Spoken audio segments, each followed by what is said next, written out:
ఆగండి ఆగండి, అది పాము అనుకొని భయపడకండి. ఎందుకంటే పుట్టలో నుండి పుట్టతేనె, పుట్టతేనె తెమ్మంటే చెట్టెక్కి తెస్తానని పాట ఉంది కదా. అలా చెట్టు లెక్క అవసరం లేదు, పుట్టలోని కూడా అమృతం లాంటి తేనె ఉంటుంది. అయితే ఇది మన అరకులోని చక్కగా పుట్టల్లో తేనె ఉంటుంది. కుర్రవాళ్ళు సాహసం చేసి తీస్తూ ఉంటారు. అయితే నేను అడిగానండి, ఎందుకు బాబు అంత రిస్క్, పాములు ఉంటాయి కదా అని.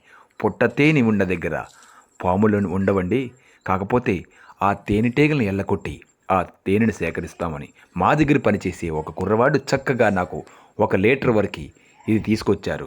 500 రూపాయలు అడిగారు. అన్నయ్య మీకే కదని. లేదు బాబు, నీకు 1000 రూపాయలు ఇస్తానని చెప్పి 1000 రూపాయలు ఇచ్చాను. కాకపోతే మనసులో చిన్న బాధ ఉంటుంది.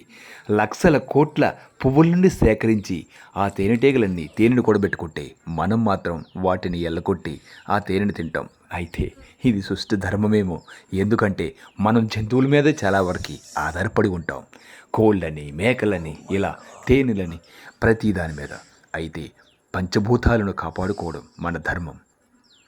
ప్రతి ఒక్కరూ కూడా చెట్లు నాటండి, ప్రశాంతమైన వాతావరణాన్ని సృష్టించండి. ఆ తేనెను చూస్తుంటే నోరు ఊరుతుందండి. ఎందుకంటే అప్పుడు లైవ్లో తినలేకపోయినా బాటిల్లో భద్రంగా తీసుకొచ్చి నాకు ఇచ్చాడు.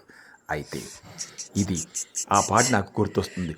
పుట్ట తేనె తెమ్మంటే చెట్టెక్కి తెస్తానే తెస్తానే. చెట్టు లెక్క అవసరం లేదు, పుట్టలో నుండి తేనె. నాకైతే ఈ విషయం ఇప్పటివరకు నిజంగా తెలియదు.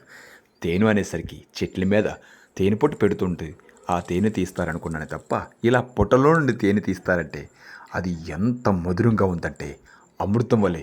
ఆహా ఆహా, అద్భుతం అనుకోండి అరకు తేనె.